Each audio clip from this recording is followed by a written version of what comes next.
اگر آدمی به چشم است دهان و گوش و بینی، چی میان نقش دیوار و میان آدمیت. یک چند روز قبل از این ماشین بسیار چرکین شده بود، همین جای ماشین شویی در آوردیمش نزد برادر مساعدلو. اکنون منتظر ایستادم که کی ماشین میشون میبرورن، نباشه در همون مکانی که فسق و فساد بسیار زیاد است راست ایستادن راستی و قدر از روی عقل از روی مروت هم نیست. یک ماشین 09 آمد، همه گرس گرسش ایره شنیده میشه. اومد از همجا بلونش کفید از چی در داره یا بلوناش پر میکرد. سه برادر ای داخلی ماشین خارج شدن، سه جوان.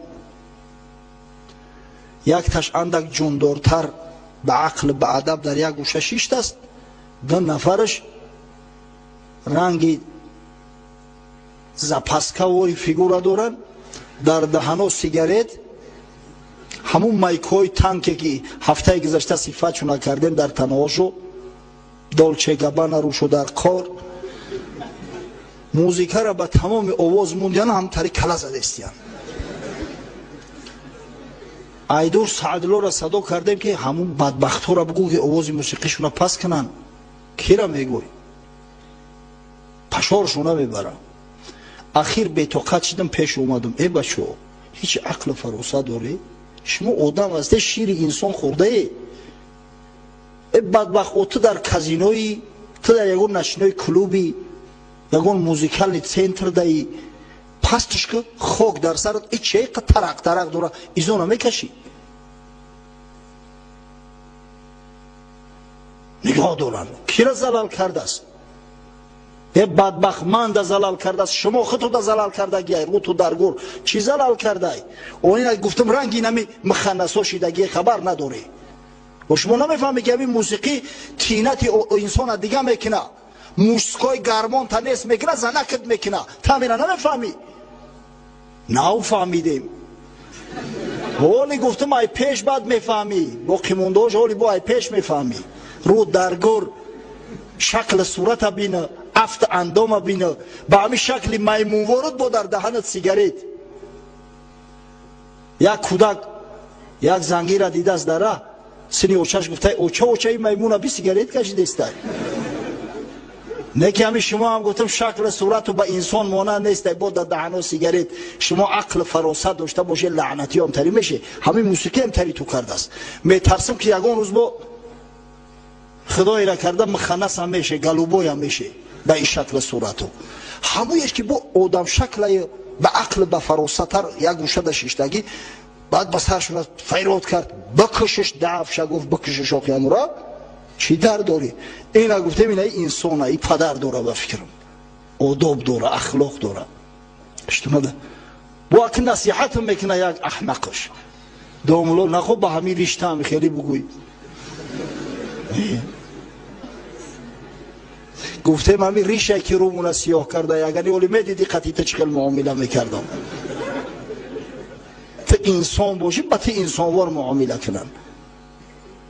التواضع مع المتواضعین و التکبر مع المتکبرین.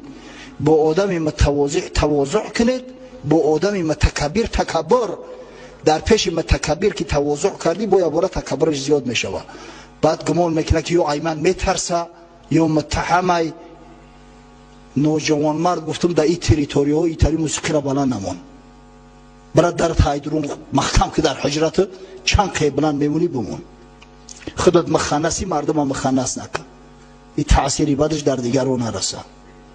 چنان سوالای ابلهانه میتن، چنان سبحان الله یک گپ سه بار میفهمونیش با همون را مایده کرده با ایسری نو پرسیدن میگیره. ای برادر ممکن تو به حضور باشی، ما وقت نداریم از برای خدا، یا من تو پاییم یا تو پای. و نخواه یک گپ هر یک کلمه شا برات بفهمونن سه بار بگند با همون سوال ایسری نو بتی. میگه اگر در بالای خر تقم خشرو پرتای بزید گلدوزی کردگی هر کسی ای پیشش بگذاره میگه عجب خری بزید خوب خری خشرویی همه کلمه است. خر زیبا که در گردنش زنگوله چه من در قد کوشه ببرون هم تماشاش میکنم. از همین خاطر لباس زیبا و آزاده پوشه، اما لباس زیبا و آزاده تو باید سنتی باشه. شما باید به محمد صلی الله علیه و سلم تقلید کنید، به دالچه و گبانه ها نه، به پیر کردن ها نه، به پیغمبر خود تو تقلید کنید. لباس تازه و آزاده و خوشرو پوشه و سنتی باشه. بیجی رنگش زردای سریدیل تای نابوتش پوشیده هم بگه سنتی باشه. پس سوال بچه ها آداب داره، خواهش میکنم همه آداب رعایت کنی، آدابی سوال کردن رعایت کنی. زمانهای پیش هیچ یک زنگ تلفن رد نمیکردم، همش همه برداشتم پای در پای. اما امروزا دیگه عصب ما خراب کردیم، چنان سوالای ابلهانه میتن، چنان سبحان الله یک گپ 3 بار میفهمونیش با همون را مایده کرده با ایسری نو پرسیدن میگیره.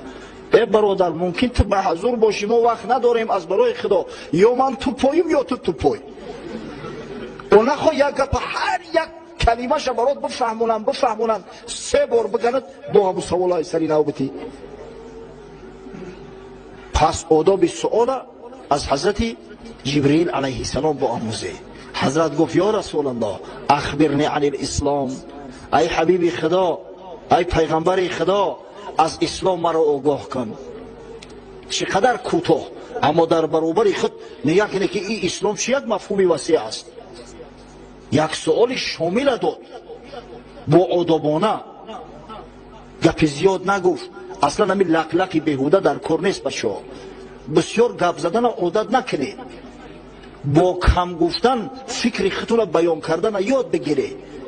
خدای تعالی وقتی که جنت وصف میکنه میگه در جنت لغو نیست، لا یسمع فیها لغو، نمیشنوه در اونجا میگه گپی لغو، گپی بیهوده. گپی بیهوده عمر انسان را ضایع میکنه، همه گپی لقلقی بیهوده باشد عمر را ضایع میکنه.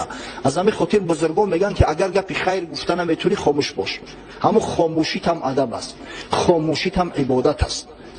پیغمبر خدا صلی الله علیه و سلم گفت الا اخبرکم بایسر العباده و اهونها علی البدن، شما را آگاه سازم از سبکترین عبادت ها که بر بدن شما هیچ مشکلی حاصل نمی سازد. گفتم بله یا رسول الله.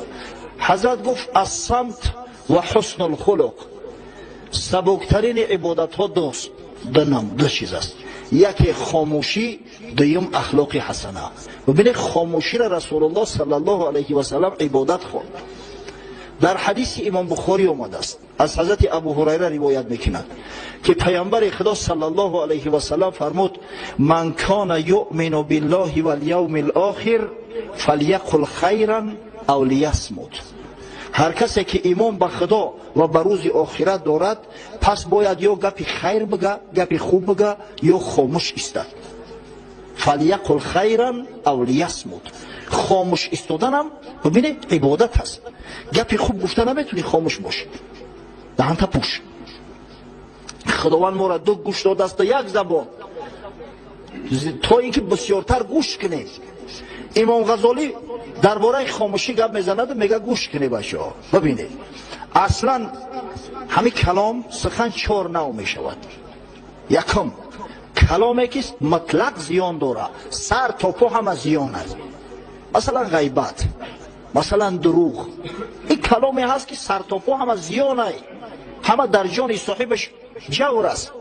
دوم کلامی که سر تا پا همه ثواب است، خیر است، امری به معروف و نهی از منکر، ذکر خدای عزوجل. سوم کلامی که هم سود دارد هم زیان، هم فایده دارد هم نقصان. چهارم کلامی که نه سود داره و نه زیان، نه فایده داره و نه نقصان. بعد میگه او کلامی که سر تا پا هم از زیان است، از او اجتناب ورزیدن مسلمان واجبه. میخواهی که جان در عذاب نباشه باید از سخنی که همش زیان است زبان تا باز بداری خاموش باشی، خاموش ایستادن واجب است. کلامی که هم فایده دارد هم ضرر، البته که ضررش ای فایدهش زیاد است، از اما خاطر بهترش که او کلام نگوی. در کلامی که هم فایده داره و هم ضرر بهترش را نگو. سیوم کلامی که نه فایده داره و نه ضرر، این گپی لغو و بیهوده ای، گپی بی‌معنی ای، عمر ضایع ساختن ای، پس باید ایش هم نگوی. چیمون؟ کلامی که فقط فایده داره. یعنی که اگر سخن کلام با 4 حصه تقسیم شود، 3 حصهش ممنوع ای، 1 حصهش اجازت. میفهمه؟ یعنی که باید از گفتن دیده بیشتر بشنویم، خاموشی را بیشتر اختیار کنیم. شخص میگه بچین شد پیش شیخ مرد هوشیار که ما رو از حقیقت کن خبردار. بچین شد پیش شیخ مرد هوشیار که ما رو از حقیقت کن خبردار. جوابش داد آن پیری طریقت که 10 جزو است در معنی حقیقت. پیش یک شیخ می روه یک مرد که حقیقت برام بیان کن. گفت حقیقت از 10 قسم عبارت است. بگویم تا اگر نیکو نیوشی، یکی کم گفتن است 9 خاموشی. اگر گپ ما گوش کنی و قبول کنی، همو حقیقتی که تو میپرسی از 10 1 حصهش کم گپ زدن است، 9 حصهش خاموشی. زی خاموشی است در دست شهان باز، که بلبل در قفس نالد زی آواز. باز شهباز که خاموش است در بالای دست پاچه ها میگرده. پاچه که شکار برمد، شهباز در بالای دستش گرفته بگردونه. اما بلبل بیچاره که ای شهباز در خشرو ای دسته همو آواز شو، ای دسته همو چه چه شو، دایم بیچاره در دوی قفس ای. از همه خاطر بیشتر شخص باید کوشش کنه که خاموش باشه. از حضرت سلیمان ابن داود علیه السلام روایت میکنن، حضرت سلیمان که گفته است این کان من فضة کلامک یا نفس فالسکوت من ذهب. اگر سخن تو ای مرد مثل نقره خام هم که باشه، مثل نقره درخشان و قیمت بها هم که باشه، سکوت طلا است، خاموش ایستادن طلا است. آداب یعنی خاموش ایستادن باید یاد بگیریم. بعضی برادر سوال میکنه در تلفن، با برابرت گپ زده است. یه بچه حالی هم سوال تمام نشده است، تمام شده است، او تمام شده است، دم تبگی ادم خب بیست اگره من اوی تیرا بفهمونم جواب شد. او تو برابری من گپ زده استی، ای کجا دیگه من خشم بیتا که جوابی تیرا بتم. سوالا که کردی باید خاموش بستی که جوابش چی میشود. و احمقترین احمق ها کسی است که با دبین سخن میدوه، صبر نمیکنه تا آخر سخن گوش کنه، دبین سخن میدوه. یک روز در یاون مهمان شدیم، یک برادر حاجی بحردین برادر مدعوت مکرده بود، یک معرکه بود. یک برادر حاجی خدا عمرش دراز کنه نامش نمیگیرم، سال 2006 همراه ما در حج بود. ملای از امی دهنی در ایستاده است، автомат واری سوال میتم با یک سوالایی که بسیار سوالهای فراگیر مفهوم عمیق داشته. ایمان چیست؟ اسلام چیست؟ عقل بالا است یا علم؟ اینطوری سوالا ببینید. با همین نوعیتشان سر کرده که سوال دیم شمیتا اوشت دالی خلاص نکرده که سوال سیم. ای مردک تو کلای گندش خود ایقا چق چق داری، یک دم صبر کن. آخه این سوالای تو میتی هر کدام این چند ساعت وقت طلب داره. تو لااقل ما که همین به طریق مختصر برات بیانش کنن. نشانه حماقت انسان وقت ظاهر میگرده که طاقت نداشته باشه، صبر نداشته باشه که یک شخص سخن کلامش خلاص کنه و در بین دیگه بدوه. حضرت شیخ سعدی فرموده است سخن را سر است ای خیرتمند بون، نیاور سخن در میانی سخن. گپ اول داره و آخر داره، در میانی گپ ندو. سخن را سر است ای خیرتمند بون، نیاور سخن در میان سخن. خداوندی تدبیر و فرهنگ و هوش، نگوید سخن تا نبیند خموش. آدمی به عقل و به تدبیر تا طرف مقابل خاموش نیستد سخن نمیگه. حقیقتا بعضی طرف مقابل است که جونمر نه نقطه داره نه ویرگول، همین تر رس کرده گفتن میگیره. اما به هر حال و وجه اندک صبر کردن در کن. هم یگون جا اندک دکه خورد پیش پای خورد بعد گپ تا بگو، در بین گپش ندو. این از روی آداب و از روی عقل نیست. اصلا چرا درباره سخن قدر زیاد میگیم؟ زیرا سخن بسیار مهم است. بهترین گوهر گنجینه هستی سخن است. سخن ار جان نبود مرده چرا خاموش است؟ این سخن که جان نباشه مرده برای چی گپ نمیزنه؟ انسان به سخنش دانسته میشود. کمال عقل انسان یا بی عقلی انسان به سخن گفتنش دانسته میشود. حضرت میرزا صاحب تبریزی بسیار شاعری با قوت، یک عالم شرعی هم بود. گفته است در سخن گفتن خطای جاهلان پیدا شود، تیر کج چون از کمان بیرون رود رسوا شود. جاهل مرد وقتی که سخن اثر کرد میفهمی کیه. همین تیر اگر کجله باشه و از کمان زدیش بعد معلوم میشه که چی به دستی.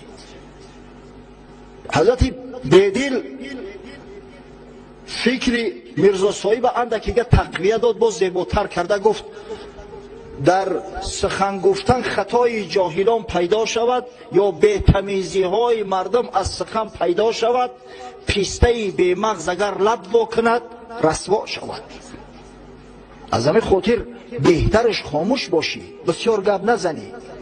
شیخ سعدی روایت میکند که یک مرد فرزندش برد پیش عالما تعلیم علم داد، صاحب علم شد، اما جوانی به تجربه بود. حالی در معرکه میآید عالما گپ میزنند این خاموش است. یک روز در خانه مذمتش کرد که پسر جان آخه ترم علم خوانده، همون چیزای خواندگی تا کم کم بگو همین مردم بفهمن که ترم میدونی. گفت پدر جان من میترسم که با یگان سوال میتن که نمیدونم شرمنده بشم، از اون بهتر نیست که خاموش بستم. مرد پنهان بود به زیر زبان، تا نگوید سخن ندانندش. نه گوید لبیب خوانندش، زیشت گوید سفه دانندش. مرد در زیر زبانش نهفته. یک روایت، یک خبر حضرت علی رسیده است که گفت المرء مخبوء تحت لسانه، مرد پنهان است، پوشیده است در پشت زبانش، در زیر زبانش. مرد پنهان بود به زیر زبان، تا نگوید سخن ندانندش. نه گوید لبیب خوانندش. گپی خوب که گفت میگن این مدام به عقل بود است، دانشمند بود است. زیشت گوید سفه خوانندش. میگه اگر گپای احمقانه گفت، گپای بی تمیزی گفت، بی معنی گفت، در اون صورت میگن این احمق بود است، این بی عقل بی فراست بود است. همین خاموشی با خود یک شوکت داره، یک شکوه داره. دیده ای که اگر یک کس خاموش باشه خیلی آدم در اندیشه میغلطه که این چی کسه.